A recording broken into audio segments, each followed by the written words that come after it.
Les riches de plus en plus riches selon un rapport publié cette semaine, le pass vaccinal définitivement adopté et on va voir concrètement ce que ça veut dire, une éruption volcanique inédite ou encore un meeting politique avec des odeurs. Salut c'est Hugo, j'espère que vous allez bien, que vous avez passé un bon week-end, installez-vous confortablement, on est reparti pour une nouvelle semaine et on est parti ensemble aujourd'hui pour un nouveau résumé de l'actualité du jour en moins de 10 minutes. Au passage, vous êtes déjà très nombreux à l'avoir déjà vu mais je me permets quand même d'en parler sur la chaîne YouTube principale Hugo Décrypte que je vous mets en description.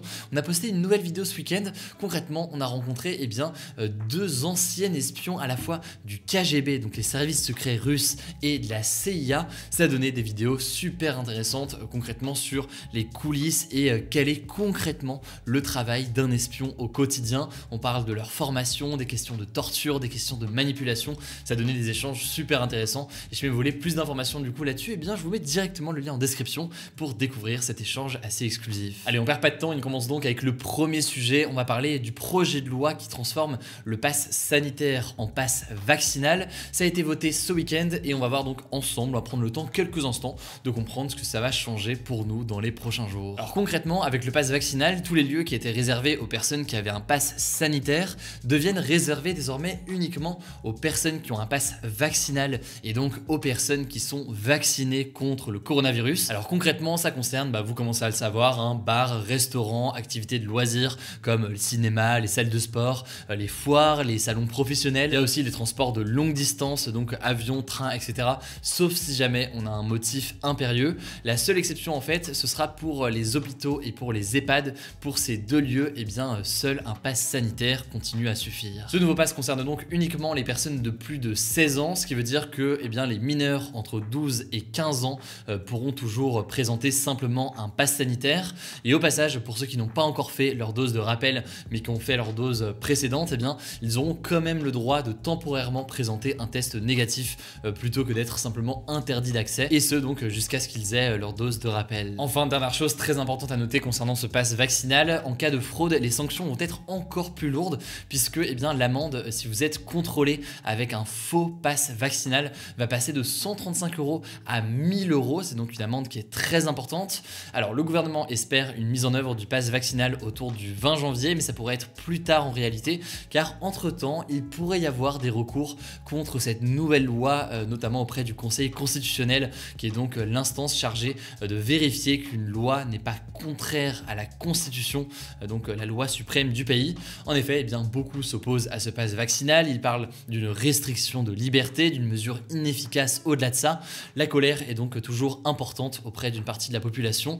On en parlait d'ailleurs ce week-end sur Instagram. Une manifestation s'est tenue ce week-end à nouveau avec des milliers de personnes qui ont défilé contre ce pass vaccinal et contre plus généralement les mesures mises en place par le gouvernement dans cette crise du Covid. Alors on continue avec un deuxième sujet. Depuis le début de la pandémie, les riches sont encore plus riches et les pauvres encore plus pauvres. C'est ce qu'indique en fait un nouveau rapport de l'organisation non gouvernementale Oxfam, une ONG donc qui lutte contre l'injustice et la pauvreté. Alors premier constat majeur, selon ce rapport, la fortune des milliardaires dans le monde a plus augmenté sur les 2 dernières années, donc pendant la pandémie de Covid, que pendant les 14 dernières années réunies. Et tout ça vient donc accentuer un autre chiffre d'Oxfam qui avait été publié en 2019 et qui indiquait que les 26 plus riches personnes de la planète détiennent autant d'argent que la moitié de l'humanité. Et Oxfam a donc un exemple pour illustrer tout ça, c'est notamment la fortune du français Bernard Arnault,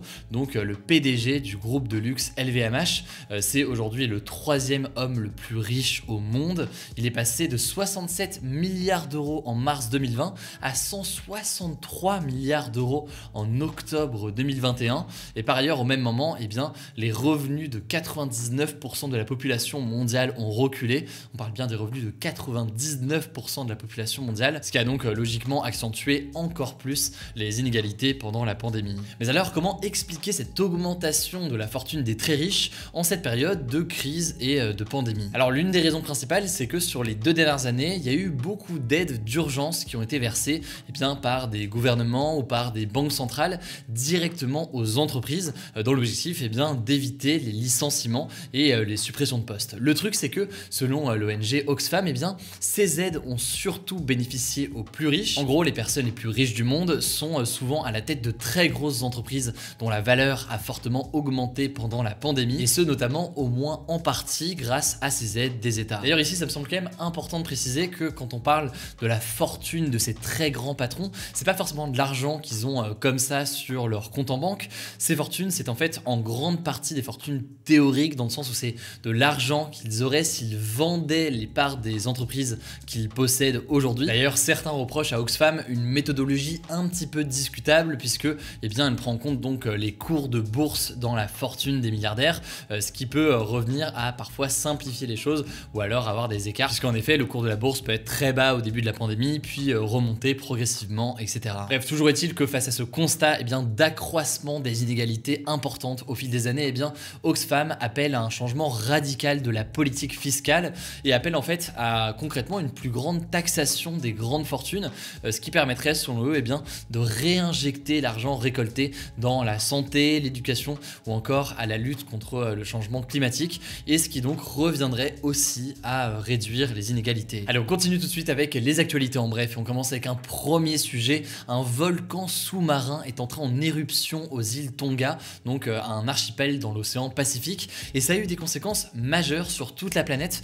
Concrètement, il y a eu des immenses nuages de cendres et aussi des petits tsunamis qui se sont propagés dans toutes les directions. Aux îles Tonga même, il y a eu beaucoup de dégâts matériels, mais pas de victimes pour l'instant qui ont été comptées. Au Pérou, 2 personnes se sont noyées et sont décédées à cause de vagues qui étaient très hautes, et il y a eu des inondations jusqu'en Californie ou encore au Japon. Des petites secousses ont même été observées jusqu'en France, alors que les îles Tonga se situent presque à l'autre bout du globe. Bref, c'est donc un volcan important en éruption. On verra s'il y a d'autres conséquences dans les prochains jours. Et évidemment, vous le savez, je vous tiens au courant. Deuxième information, ce sera rapide. Le candidat à l'élection présidentielle, Éric Zemmour, a été condamné à 10 000 € d'amende pour complicité de provocation à la haine raciale et injure raciale. Ça tient en fait à des propos tenus sur CNews en 2020. Ces propos en fait, ils concernaient les mineurs étrangers isolés qui sont présents sur le pays, et il avait déclaré, je cite, « Ils n'ont rien à faire ici, ils sont voleurs, ils sont assassins, ils sont violeurs, c'est tout ce qu'ils sont, il faut les renvoyer et il ne faut même pas qu'ils viennent ». Il avait ensuite développé ses propos, mais c'est bien pour ces propos précis qu'il a été condamné donc par la justice à 10 000 € d'amende. Et de son côté, eh bien, Éric Zemmour a dénoncé, je cite, une condamnation idéologique et stupide selon lui. On continue avec une troisième actualité. Jean-Luc Mélenchon, le candidat de la France Insoumise à la présidentielle, a fait un meeting très particulier ce dimanche à Nantes, durant lequel en fait il a fait appel à certains sens. Concrètement, il y avait des vidéos projetées sur les murs de la salle ainsi que des odeurs qui ont été diffusées, notamment visiblement l'odeur de la mer et l'odeur de l'espace. Oui, c'est donc assez innovant, mais au-delà de ça évidemment ça a été un discours et un meeting politique comme les candidats les enchaînent en ce moment. Et d'ailleurs à ce propos, eh bien, vous l'avez peut-être vu, j'étais en live sur Twitch hier pour diffuser et commenter et répondre à vos questions en direct et suivre ensemble donc ce meeting de Jean-Luc Mélenchon. Et du coup on va faire la même chose dans les prochaines semaines avec plein d'autres candidats à la présidentielle de tous les bords politiques. L'idée étant pour chacun des candidats de pouvoir analyser leur discours, écouter ce qu'ils ont à dire, voir aussi les coulisses de ce genre de meeting. Ça a très bien fonctionné du coup hier pour ce meeting. On va donc le refaire dans les prochaines semaines. Vous étiez très nombreux, merci beaucoup d'ailleurs. Et donc pour ceux qui n'ont pas suivi ça et qui veulent suivre les suivants avec moi, et pour les autres candidats, rendez-vous directement sur ma chaîne Twitch. Le lien est directement en description. Quatrième information, lors d'une manifestation contre le pass vaccinal qui se déroulait à Paris ce samedi, des militants ont été soi-disant photographiés en train de faire ce qui ressemblait à un salut naziste, en tout cas ce qu'a dit le ministre de l'Intérieur Gérald Darmanin, le poussant à tweeter et à signaler la photo à la justice. Le truc c'est que selon l'homme politique Florent Philippot qui avait organisé l'une de ces manifestations, il s'agissait en fait d'un clapping, ce qu'il a montré d'ailleurs en diffusant la vidéo intégrale où on les voit effectivement réaliser un clapping et visiblement pas un salut nazi, contrairement à ce qu'indique Gérald Darmanin avec cette vidéo et avec cette photo. Alors depuis, d'autres vidéos ont été diffusées à d'autres moments de la manifestation, notamment par les révélateurs de France Télévisions,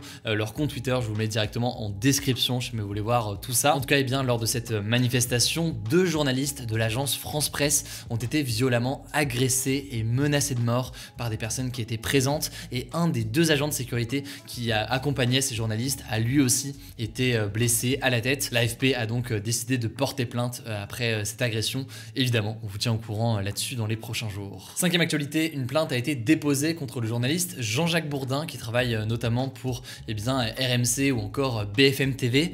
Une journaliste l'accuse de l'avoir agressé sexuellement il y a plusieurs années lors d'un déplacement professionnel et plus précisément d'avoir tenté à plusieurs reprises de l'embrasser de force. Alors la justice est en train de se pencher sur les faits pour voir si jamais elle va ouvrir une enquête. Allez, direction l'Australie pour la dernière actualité en bref avant de passer au flashback historique. Aujourd'hui c'est le dénouement du feuilleton autour du numéro 1 mondial de tennis Novak Djokovic où il y a eu, on va pas se mentir, plus de rebondissements que dans toutes les saisons de Plus belle la vie réunies. Alors finalement donc Novak Djokovic, qui n'est pas vacciné contre le coronavirus, a été définitivement expulsé du territoire australien, un territoire qui exige en fait que les personnes qui arrivent en Australie soient vaccinées. Alors son dernier recours en justice n'a pas abouti et donc il ne disputera pas l'Open d'Australie qui est l'un des plus gros tournois de l'année.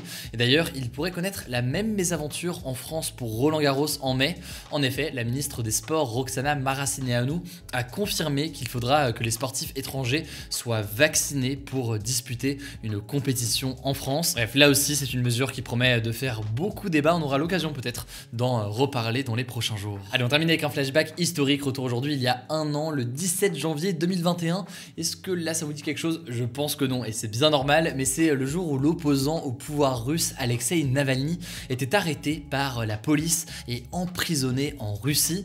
En fait il était de retour d'Allemagne où il s'était remis pendant 4 mois d'une tentative d'empoisonnement, attribuée aux Russes. Alors un an après cette arrestation, Alexei Navalny aujourd'hui est emprisonné et le pouvoir russe met tout en œuvre pour détruire l'influence de son mouvement de contestation. Il y a notamment plusieurs organisations à laquelle Navalny était lié qui ont été dissoutes, qui ont donc disparu ces derniers mois en Russie. Alors il n'y a pas de débat vendredi, pas de débat aujourd'hui, du coup c'est tout pour ce nouveau résumé de l'actualité en moins de 10 minutes. Je ne peux que vous encourager évidemment à découvrir la vidéo que j'ai fait où on a rencontré 2 espions du KGB et de la CIA. Le lien est en description. N'hésitez pas aussi évidemment à vous abonner à cette chaîne. Prenez soin de vous, prenez soin de vos proches et on se dit à demain pour une nouvelle vidéo.